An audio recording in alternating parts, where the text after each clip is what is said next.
Ano ba itong bigay ni Mare? Napakatabang naman. Sabi ko, taasan ang sugar level. Makahanap na nga lang ng buntis. Teka, nasa na ba ako? In 100 meters, turn right. Turn right. Ay, hindi talaga maasahan to. Turn right daw. Eh, nasa itaas ako. Ayun, may bahay doon. Nangangamoy buntis.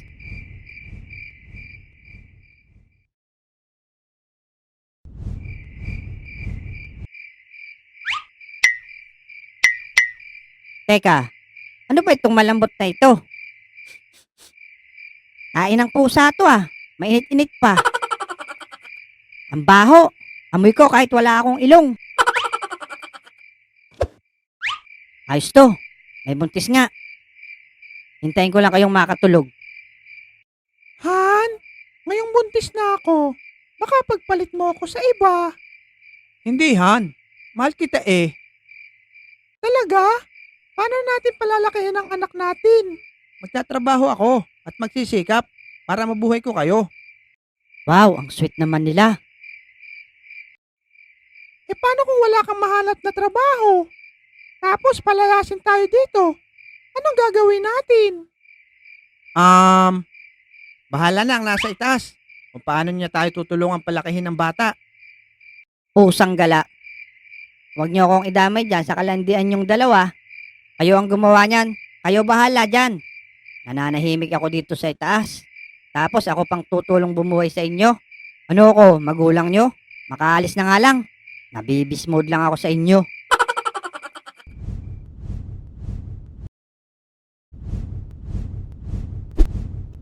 Ay nako, di talaga maasa ng mag-ina ko pagdating sa pagkuha ng makakain. Hoy pare, kamusta? Asan si Mare?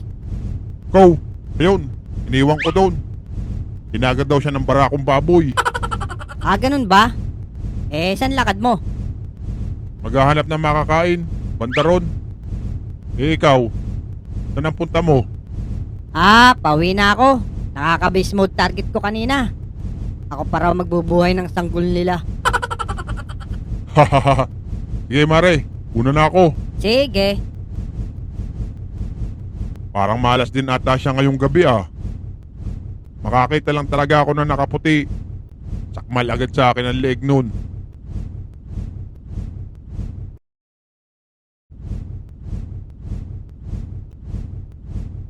Ayun, may tao sa malaking bahay.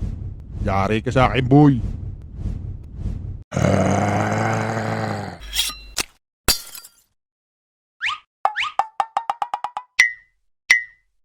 Ay gagi, ang tigas. Hindi pala tao to. Rebulto pala.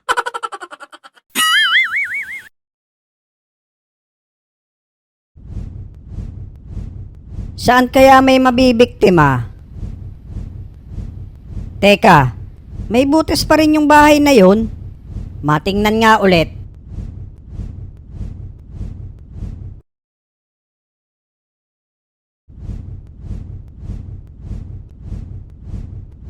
Aba, malaki na yung baby. Mga 1 taon na siguro yon. Han, tingnan mo yung baby. Kamukhang kamukha mo. Mukhang nasa lisihan ako ng engkanto ah. Siyempre naman, Han. Kuhang-kuha na ng ugali ko. What? Ano nga pala pinaglian mo dyan kay baby? Yung bakla sa bakery. Ang cute kasi ng boses niya. Nako po, kaya pala. Ano, Han? Ay, wala, Han. Malapit na binyag ni baby.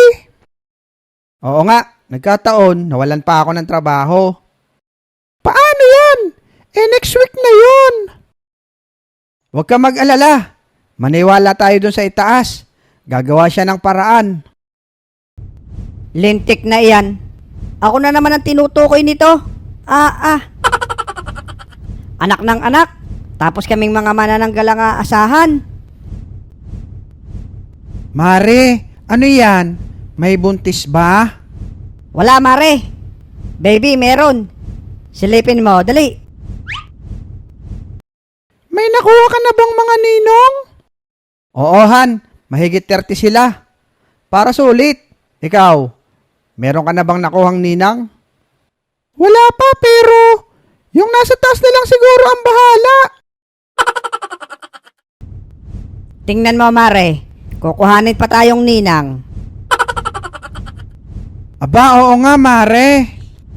Tayo umalis na. Baka sunugin ko pa tong bahay na to. Lahat iaasa sa akin. Nakakabismote talaga dito. Tara na. Mare, meron nga palang manghuhula doon. Magaling daw. Tara, Mare. Tingnan natin kung anong kapalaran natin. Sige, sige.